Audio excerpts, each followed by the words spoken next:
Welcome to my channel. Halo bestiawan, bestiawati, bagaimana kabarnya? Semoga kalian semua tetap ada dalam keadaan jag-jag waringkas dan dijauhkan dari segala macam penyakit roromehen serta sasanggaleun.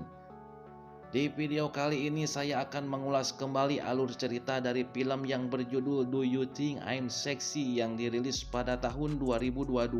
Bagaimana keseruan cerita dari film ini? Kita simak bersama-sama. Sebelumnya jangan lupa klik tombol subscribe agar saya lebih bersemangat untuk terus belajar membuat alur cerita film lainnya. Semoga kalian semua masuk surga. And wilujeng Toto Jer. Di awal film kita langsung diperlihatkan dengan seorang wanita cantik yang sedang membersihkan kerewetnya agar tak tercium bau Armageddon.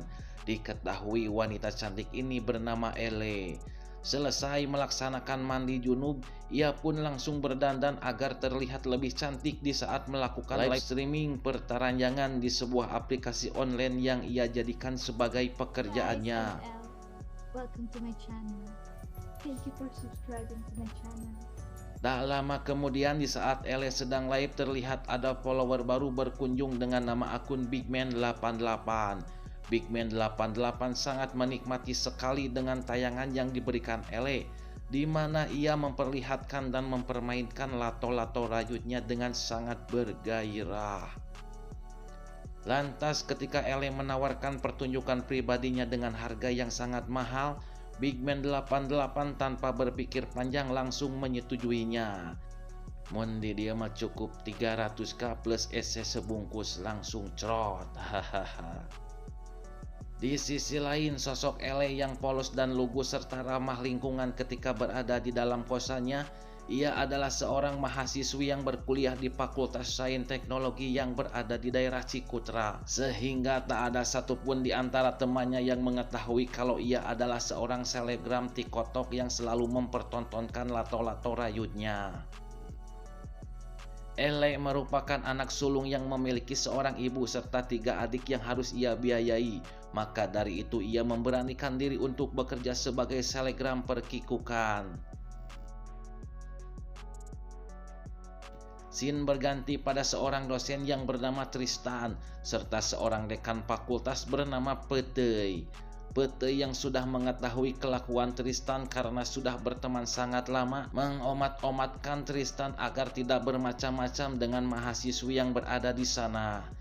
Itu karena apabila ada pelaporan dan bukti tentang pelecehan, maka ia tidak akan segan-segan menindak dan tidak akan menolongnya. Di saat sedang mengajar, Tristan terfokus pada kehadiran Elle yang terlambat masuk kelas. Dan di saat itulah Tristan menyadari jika mahasiswinya yang bernama Asri Charles merupakan Elle, si selebgram idolanya tersebut. Dan si Tristan sendiri merupakan pemilik akun Bigman88. Di sini Tristan memberikan tugas kepada para mahasiswanya untuk tidak menggunakan perangkat smartphone serta media sosial lainnya selama 1 minggu. Dan jika gagal sudah dipastikan mereka tidak akan mendapatkan nilai di mata kuliahnya si Tristan. Namun di sisi lain Elle yang tidak menyadari jika si Tristan adalah orang yang telah menyepakati pertunjukan pribadinya di salah satu aplikasi TikTok yang akan dilakukannya besok malam. Sehingga sudah dipastikan Elle akan gagal dalam tugas kampusnya serta tidak akan mendapatkan nilai di mata kuliah tersebut. Selesai mengajar, Tristan pun masuk ke ruangan kantornya dan ia pun direwaskan dengan keberadaan Harriet yang merupakan mantan mahasiswinya dan sekarang menjadi cem-cemannya dikala ia sedang ingin melendingkan kuku mul meraknya. Dikarenakan tidak enak dilihat oleh rekan dosen lainnya, Tristan pun menyuruh Harriet untuk datang ke apartemennya setelah ia selesai bekerja. Setelah mereka berada di apartemen, Tristan yang sudah tidak kuat menahan kuku mul meraknya budak baduk di dalam salempak langsung mencicipi kerewet gurih si Harriet yang lembut bagaikan roti Aoka 3000-an. Di keesokan paginya Elle mendapatkan berita buruk dari temannya yang bernama Priya, di mana aplikasi TikTok tempat mereka mencari nafkah kemungkinan akan diblokir oleh Kominfo dikarenakan banyaknya keluhan dari masyarakat tentang adegan pertaranjangan di aplikasi tersebut.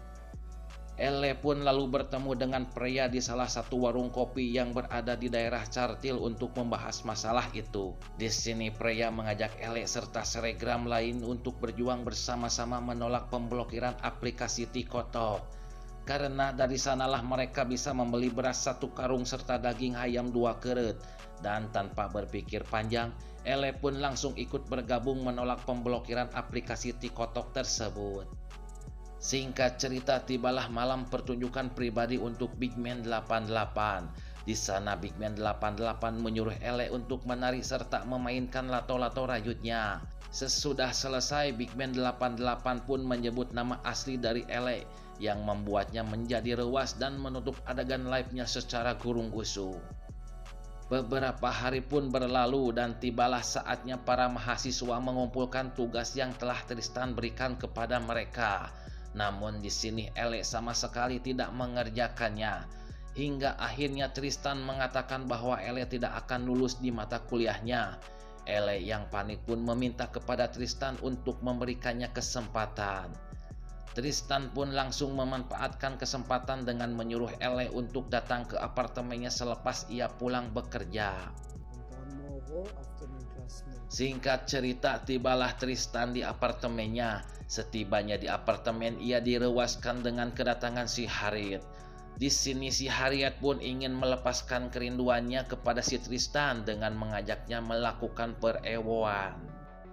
Mengetahui Ele akan segera datang, Tristan pun tidak merespon ajakan Harriet yang sudah mengemot-ngemot kukumbul meraknya. Dan tak berselang lama Ele pun datang di apartemennya.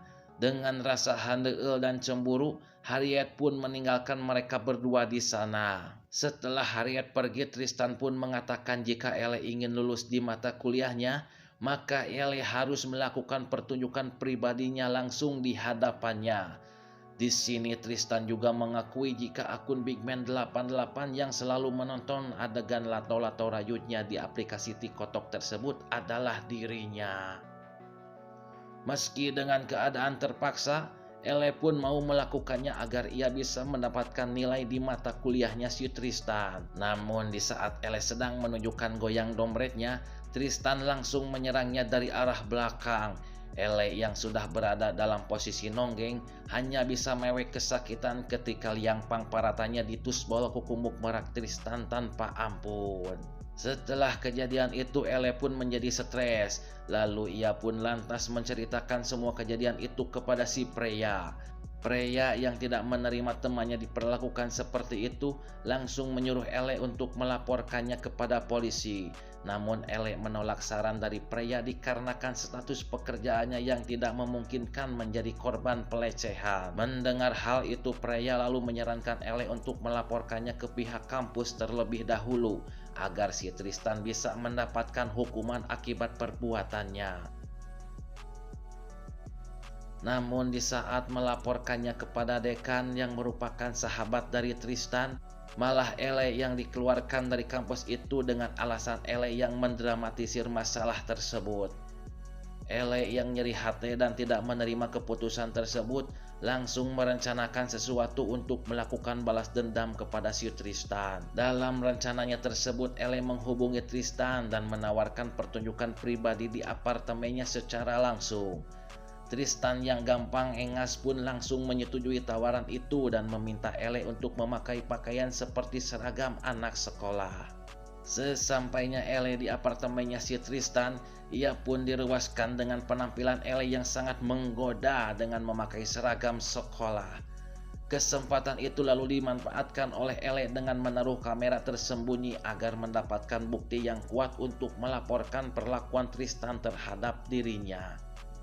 Setelah mereka melakukan perewoan dengan adegan kasar dari Tristan, Ele pun langsung memberikan sengatan listrik dari alat yang ia bawa di dalam tasnya.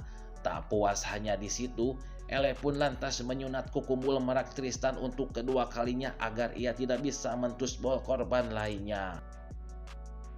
Video perlakuan Tristan terhadap Ele pun akhirnya tersebar ke seluruh negeri termasuk Indonesia. sehingga si Petei selaku dekan dan nama kampusnya menjadi tercemar limbah pelecehan. Di sisi lain terlihat Ele yang melanjutkan kuliah di Fakultas Perfilman, dan selain itu akhirnya aplikasi pertarajangan mereka telah dilegalkan oleh Kominfo, sehingga Ele serta selegram lainnya bisa bekerja bebas tata ranjangan tanpa khawatir.